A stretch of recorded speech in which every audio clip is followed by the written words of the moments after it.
Good morning and happy, healthy, vibrant, productive, and serving Columbus Day. Some things I'm really glad I learned early in life, and that's how to grow things. Remember when I was a little kid in New Jersey, folks had some trees, and the trees would throw off seeds, and the seeds would grow other trees. And just for fun, I thinned out the miniature forest and started growing trees for a period of time. And got the trees up to about 4 feet tall until my father let me know that it was time to cut down the forest. But it was fun. We also, like so many Italian Americans, grew tomatoes and ate them. We also had a climbing rose bush, which if you play baseball in your backyard and basketball in your backyard, a climbing rose bush is a nightmare. And it's a nightmare because when you get caught in a climbing, it's not quite as easy to extricate yourself, get out of a rose bush like this. You get trapped in a climbing rose bush. And just to make it a typical Italian American backyard, we also had something called barberry bushes.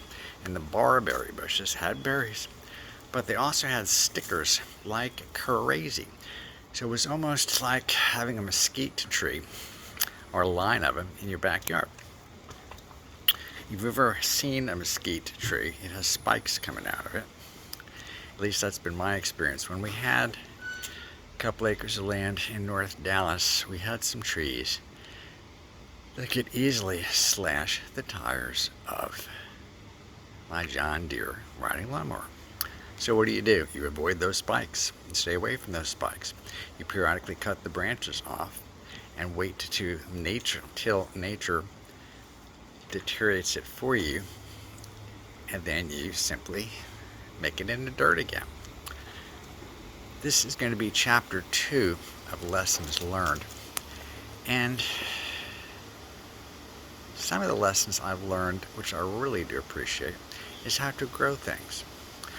When you talk to people who farm or ranch, whether it's pecan trees or grapes, or cattle or horses or mules, it takes patience, persistence, and consistent effort, much like getting better at playing the piano, something I've been struggling with for the last 7 years, and was reminded yesterday when I was trying to do some practice how when you skip a couple days you can hear the false notes. This is true about almost anything in life that you do. A couple of exceptions. When you reach and actually that's every age, in addition to exercising on a regular basis, and I do mean intensely exercising on a regular basis, you need to remember to rest, properly hydrate, get proper nutrition, do some stretching so you don't get all tight, exercise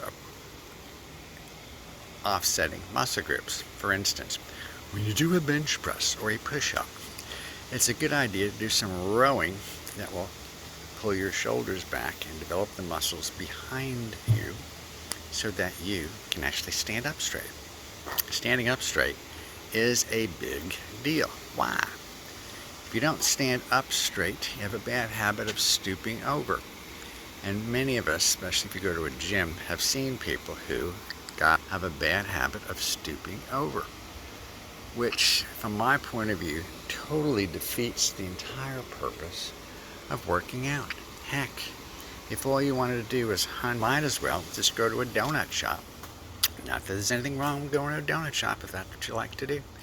Might as well just go to a donut shop and bend over and pick out your favorite donut. I notice at church, that is Messiah Lutheran Church, they commonly have donuts.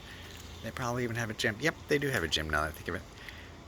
And then you can remind yourself periodically to slow down and not speak so very quickly. So, takeaways.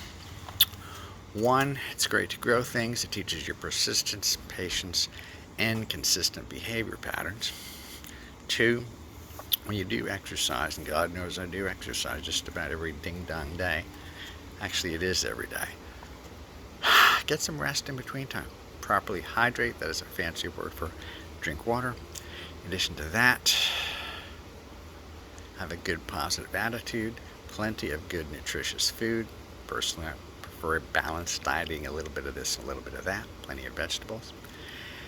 And plenty of love in your life. And if you like smoking cigars, perhaps even an occasional cigar. This is chapter 2 of the memoir.